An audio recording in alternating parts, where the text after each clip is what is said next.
we have people ask like, well, what's the pitch? What can you do for us? How much is it? And they were just like, this is not what this executive briefing is about. You have to draw a really clear line in the sand to create that integrity and to create that space. But you know you've done it right when people are asking that question, though. Is your current success putting a lot of demands on you? If you're good at what you do, and you are, then everyone wants you. But that's no way to scale. If you're delivering spectacular results, you should be commanding higher fees, working with only the best clients. Welcome to the Hands Off CEO podcast, where world-class agency owners and consultants learn how to fully monetize their expertise and scale profits by doing less. Here's your host, Mandi Ellefson.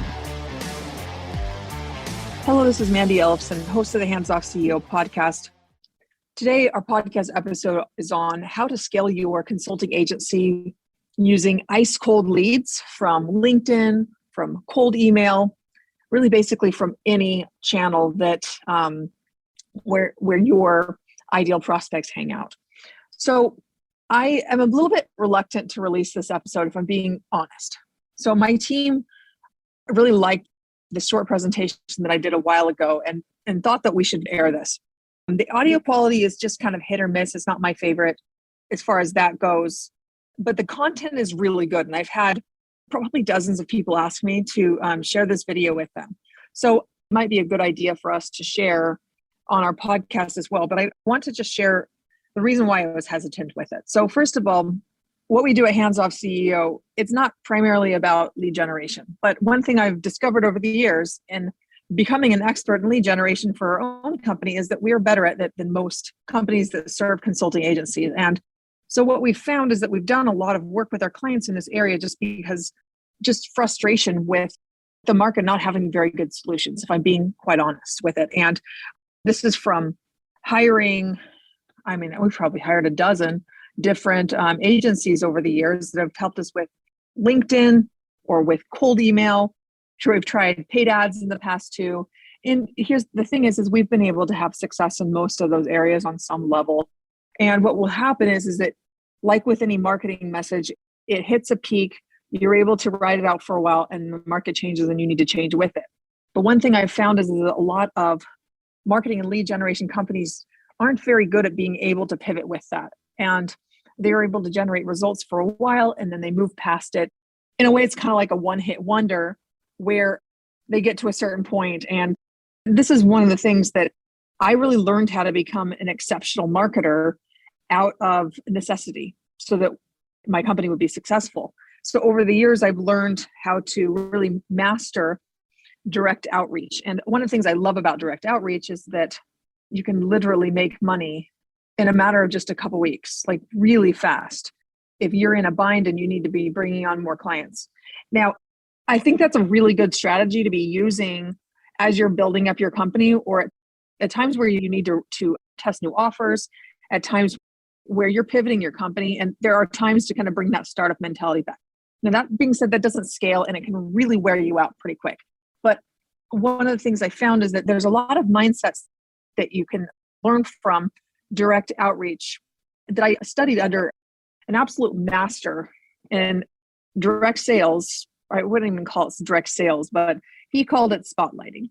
And being able to very directly target a prospect and reach out to them, generate conversations, generate value, and really get into a conversation where you can see if there's a way to add value. That process, it works.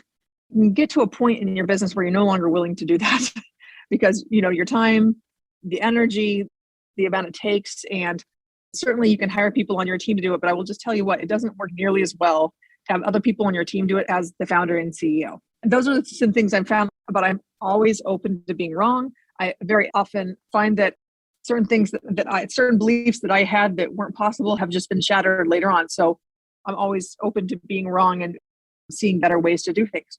But I just wanted to share this outline of 5 variables to make cold outreach work. Now, this is important because we want to move away from reliance on referrals.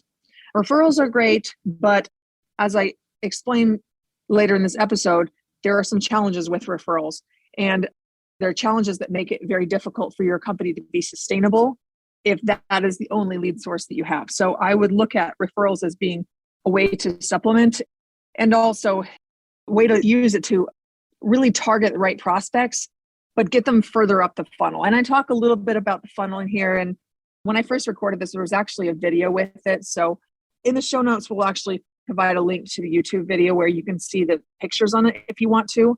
I'm just going to share this with you, the 5 variables really quick so that you can listen for them as I'm going through this. So there are 5 variables to make this work. You don't have to get all 5 variables right. You can build on them. And the great thing, I was mentioning the 80-20 rule. This is we really want to just know what are the top things to really focus on. And that's the biggest thing that we work with our clients on. So I mentioned before, our primary focus in our company is not business development, because the reality is the clients that come to us are oftentimes generating new leads is not their biggest problem. Their biggest problem is that they have more work that they can do with the time that they have. They're having capacity issues. They don't have enough team. But at the same time, that sometimes they're concerned about the profitability as they're hiring more people, and they're looking at this and really nervous about scaling up and making sure it's going to be sustainable.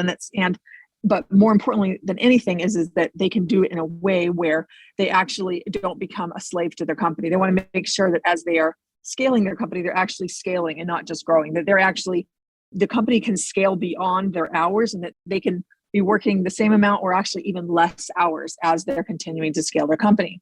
So I share that with you because the things that we focus most on are these 2 aspects, these 2 variables to make it work. And I'll point those out in a minute. So here's the 5 variables to make this work. And I'm going to be talking through like how it all fits together, but I just wanted to share that with you first. So the 5 variables, the first one is targeting. Targeting is critical. An attention grabbing hook. So what is it that's going to actually be pulling in your ideal prospects and getting them to raise their hand? And then a compelling nurturing process to educate and build desire. Lots of different ways to do that, and we'll go into that just a little bit. And then an irresistible offer. This also is critical. If you have a really good irresistible offer, you don't have to be that good at selling because your service will sell itself and they'll be able to see the outcome of that. And that you're really selling an outcome. You're selling your services as a growth partner for them, and they can see what they'll get out of working with you, as opposed to just, we sell these deliverables, we sell these campaigns, we sell this advertising, we sell this or that. Like, your prospects have a hard time being able to differentiate you from other service providers if you're just selling deliverables like everyone else. So really, when you have that targeting right, when you have the irresistible offer and you know who it's for and what they get under what conditions, that's when it can be very compelling. So that's the 4th thing, the irresistible offer. And the 5th is a qualification process that paints an expansive vision. And I talk about a little bit more about why that's so important and how that allows you to be able to just pick and choose the clients that you want to work with. Hope you enjoy this podcast episode. Thanks for your patience on it the audio being not perfect, but I think the content in it will be well worth the listen. I'd love to hear what your thoughts are. You can reach out to me, Mandi at handsoffceo.com, Mandi with an I, Mandi at handsoffceo.com. Enjoy the rest of the episode.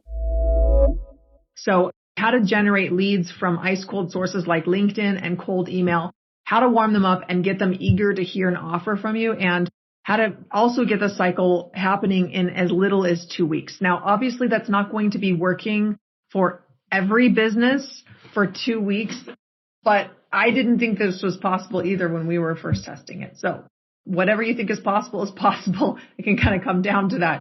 So there are 5 variables that we've seen. Now, we work with consulting agencies. That's Hands Off CEO. That's what we do, is we work with consulting agencies to help them scale multi-million-dollar companies that can run without them. Now, the reason why I'm sharing that is that most of our clients do not actually have all 5 of these things in place, and they're not actually using as detailed a process as we're using here, because the reality is it's just 2 or 3 of these things blows up their business with more business than they can handle at the moment. So if you're looking at adding hundreds of thousands of dollars over the next 12 months, you probably only need to do 2 or 3 of these. If you want to add millions of dollars, you probably need to do 5 of them. So here are the 3 different phases: attract, nurture, and close, and for cold traffic. So I have spent 10 years testing what actually takes to be able to generate cold traffic and get them warmed up and actually be asking you for an offer in a very short amount of time. This is what we've seen works. Now, contrast and compare this to the referral sales cycle, which jumps just from referral to the sales call. Now, there are some challenges to that, which obviously not every referral is going to be excited about jumping on a sales call with you. So here are some of the challenges with referrals is that you're familiar with this marketing funnel, of course, and the vast majority of business and leads are going to be the consideration, interest, and awareness, like in the higher level of these stages. So when we're focusing in just on referrals, the challenge is that we are eliminating the vast majority of the market.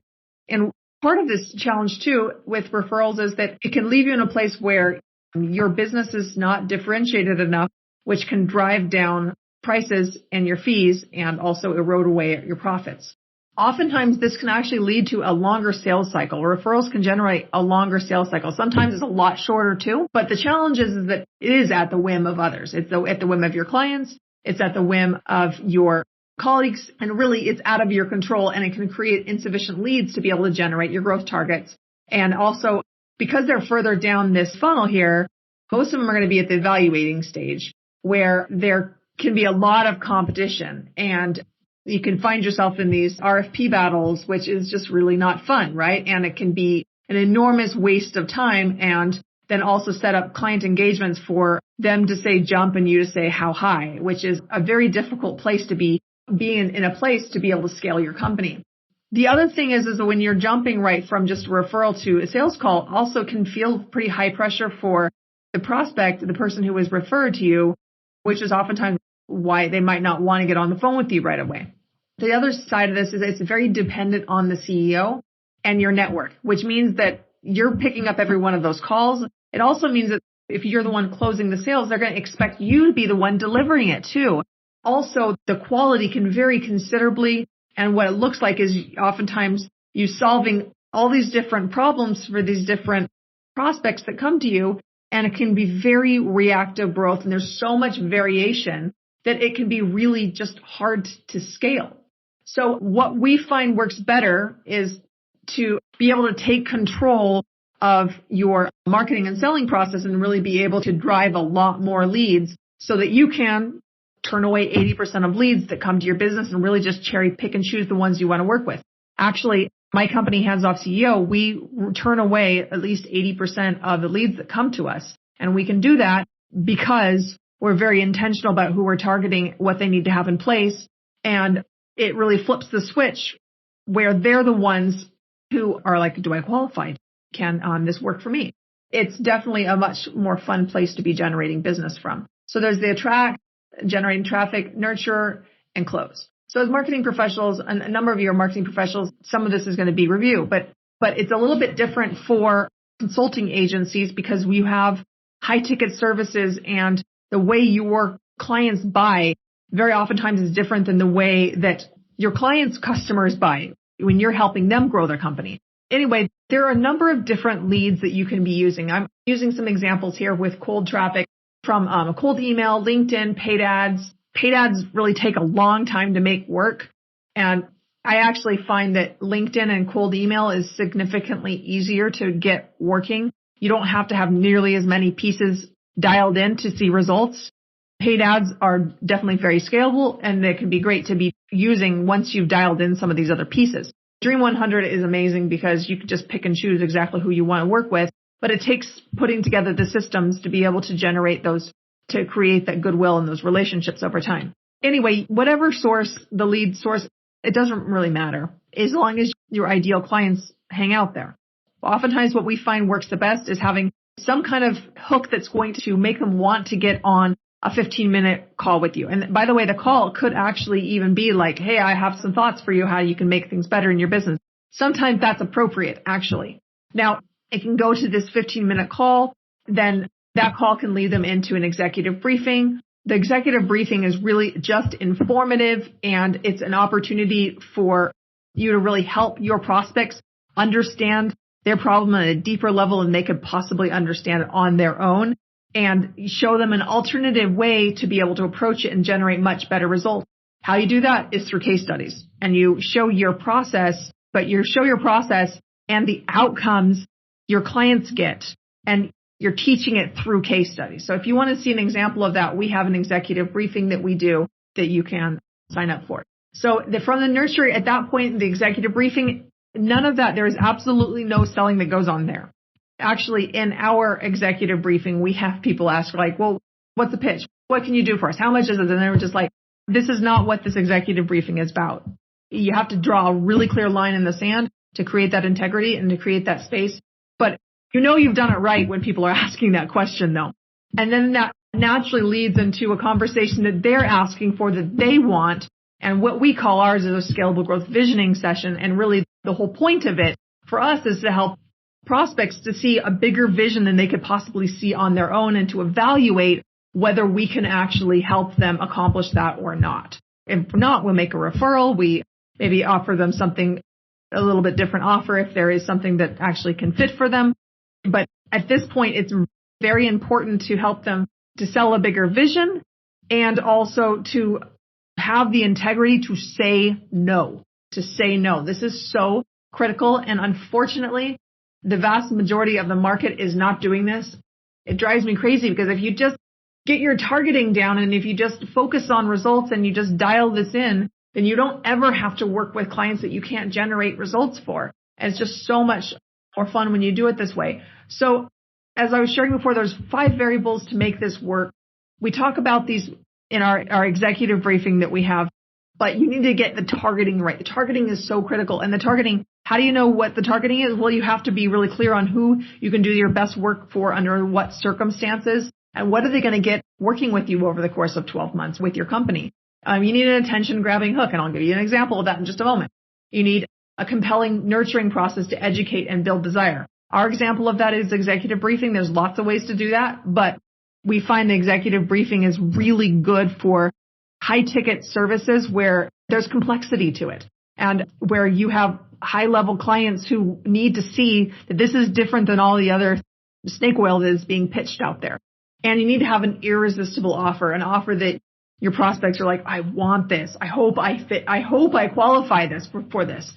And an offer that preferably has a guarantee. Our guarantee, we have 5x ROI guarantee. We also have 100% happiness guarantee. I mean, that's not necessarily the offer, but it definitely helps us to be able to get people interested and hooked onto calls. It helps us be able to generate a lot more leads. Obviously, you have to have your systems in place to be able to make that work and qualifying your clients. But I think that just goes without saying because it's just the right thing to do. And then a qualification process that really paints an expansive vision. And I already talked about that. So now the hook I was mentioning. So our executive briefing, 5X sets the scale to $100,000 a month in profits and beyond. If you want to see how this process works, how we orchestrate this process, you can come to one of our next executive briefings at handsoffceo.com/briefing. And you can see our whole process and how we use case studies to be able to build desire and to be able to showcase a bigger, more expansive vision. So hope this was valuable for you. We are absolutely seeing work for high ticket sales going from in a 2-week period of time from cold sources. And we've been seeing that for a number of years, but we've just keep dialing it in. And I hope this was helpful for you. And I hope to see you on one of our next executive briefings.